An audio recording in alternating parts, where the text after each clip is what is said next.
पर्यटन व सांस्कृतिक कार्य विभाग सचखले यांच्या व पुरातत्व विभाग महाराष्ट्र शासन नांदेड यांच्या अंतर्गत सवानी हेरिटेज कंपनीकडून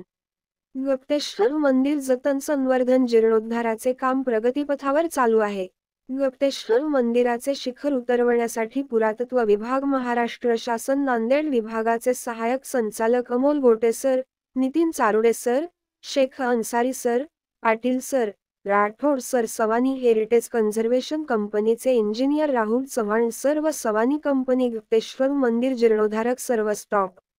यांच्या देखरेखीखाली युद्ध पातळीवर शिखर उतरविण्याचे काम चालू आहे. राज्य संरक्षण स्मारकाचे जतन संवर्धन जीर्णोद्धार काम हे महाराष्ट्र राज्याचे मुख्यमंत्री एकनाथ शिंदे साहेब,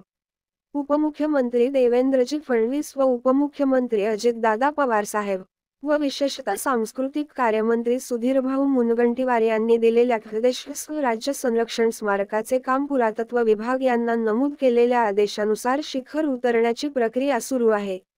शिखर उतरवण्याचे काम 26 मे रोजी सकाळी अंदाजे 10 वाजेपासून सुरू होईल.